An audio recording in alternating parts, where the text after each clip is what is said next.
What's good, everybody? Alright, I'm finally getting some more of these videos rolling, getting them out for you. Right now we got the Azshara mythic difficulty. It's still an easy dungeon, it's just a pain in the ass, that's all. This is a real quick pug group.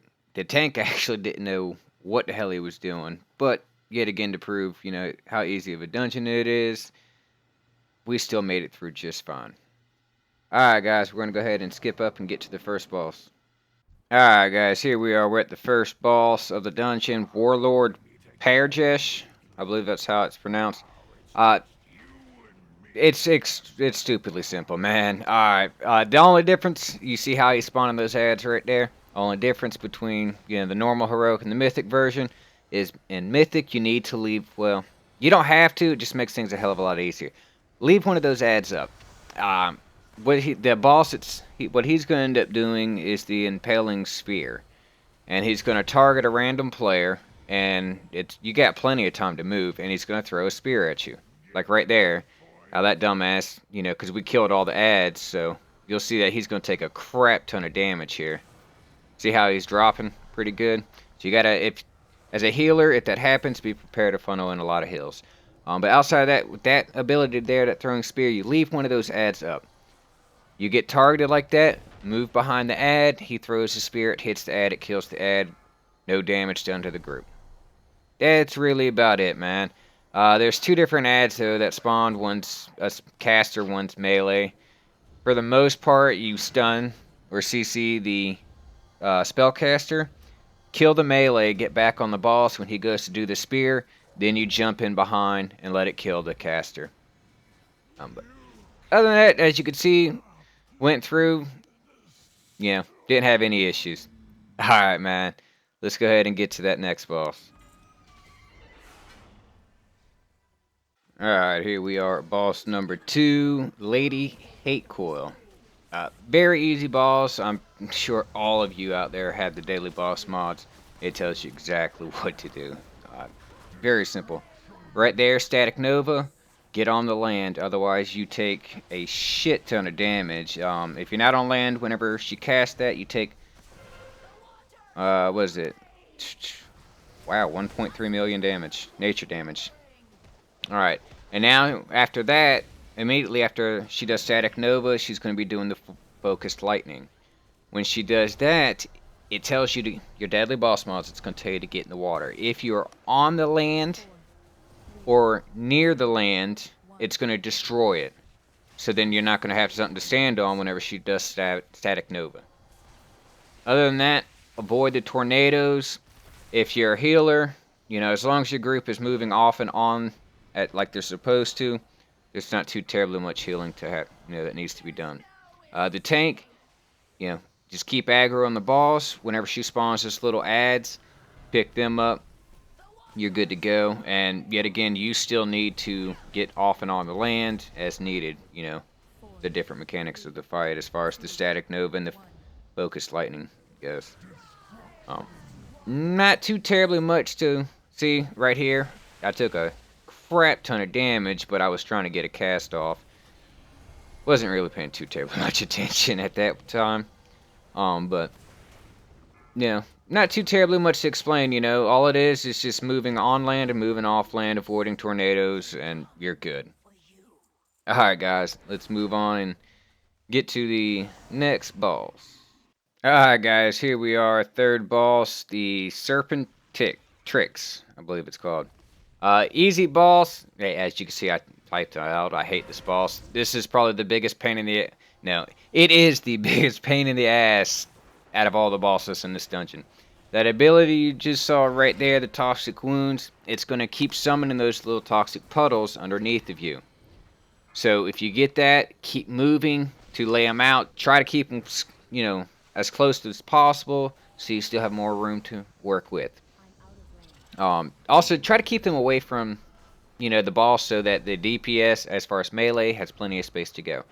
What you just saw there, the Submerge, the boss will do that at 66 and at 33% health.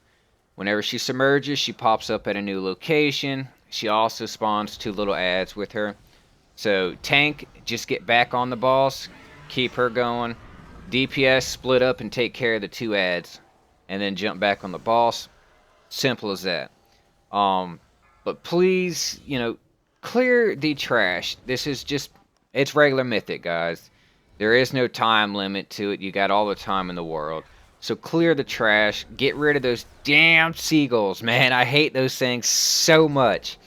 They sit there, fly around, and just stun you. And a lot of times when they stun you, you just so happen to be standing in the puddles. And, well, kind of fucks you.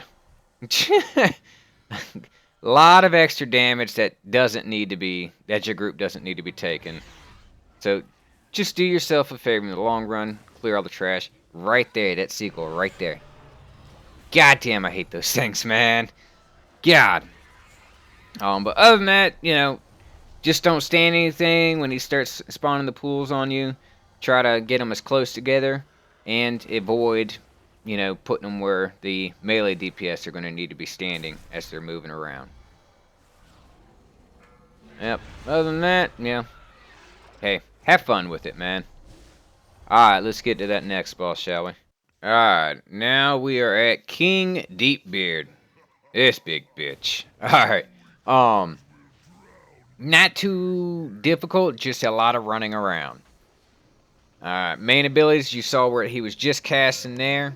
As far as the tank goes, that ability is Ground Slam. Get the hell up out the way.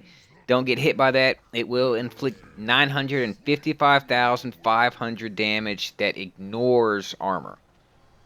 So, it's going to hurt. Just avoid it. You got plenty of time to move out the way. As you can see what I was saying about earlier, there's a lot of moving around to do. Right next to me, you got the little earthquake there. Now, right there, he's casting Quake. What that does is it inflicts 318,500 physical damage to all allies within 5 yards. However, 4 seconds after he does Quake, you have Aftershock. And the Aftershock's going to inflict another 455,000 physical damage within 5 yards of it.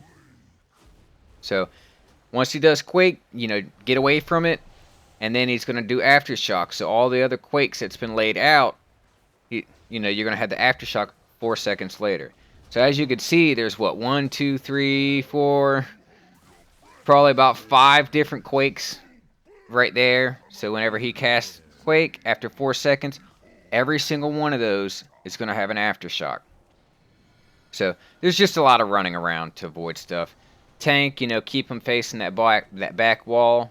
So we, as the raid, or excuse me, us as the party, ain't going to take no damage. Very simple, man. Just watch where you're stepping. Alright, let's go ahead and get to that last boss, shall we? Alright, here we are. Finally, the last boss of the Eye of Azshara. Name is Wrath of Azshara. Not too terribly difficult of a fight. Main thing, tank, please keep the boss facing away from the group. And also move out of the way whenever the boss casts Massive Deluge. When he does that, it causes, 1,240,000 frost damage to all players in front of it. Excuse me about that. And it also knocks them back. As far as the healer goes, keep an eye on your players. You're going to see that a debuff is put on, well, not really a debuff, but an ability called Arcane Bomb is put on them. Whether the healer gets it or the DPS gets it, if you get that ability or that action put on you, you need to get the hell up out the area so that the healer can dispel you. Because after you're dispelled, it doesn't just get rid of it, but it drops the bomb in place. So right there you can see one of the guys have got it. I'm trying to get to him, but with all this wind and stuff, it seems to be a recurring thing, man, with these bosses. Just a shit ton of wind. There's always moving. You're never really standing still too terribly long.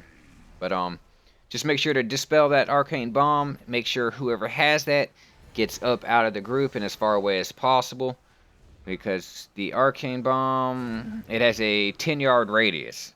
So if you're within 10 yards of it, see it was dropped right there. But if you're within that area, You get to take quite a bit of damage. It's like 845, 848,000 damage, something like that. You take. But other than that, I mean, it's just like all the other bosses in this dungeon, man. Just a shit ton of running around. It's annoying. No, don't get me wrong. I love mechanics, but to me, sometimes they're just, you know, some of them are just stupid. Like the wind that's just constantly blowing off and on. That's just stupid. It's a waste of time. Put some better mechanics as far as the boss fight goes, and I'd be happy. Alright, guys. Well, that kind of wraps up the Eye of Azshara and Mythic difficulty. I'll be getting some of the pluses out here for you. Um, Not much else to say, man. I hope you guys enjoyed. If you did, go ahead and give me a like, comment, subscribe. Be very much appreciated. What you're seeing now, I mean, we're just headed to go kill that second or that boss for the world quest. You know, you whoop-de-doo, get some more gold and some artifact power. All right, guys. Well, hope you guys enjoyed. I'll catch you guys later.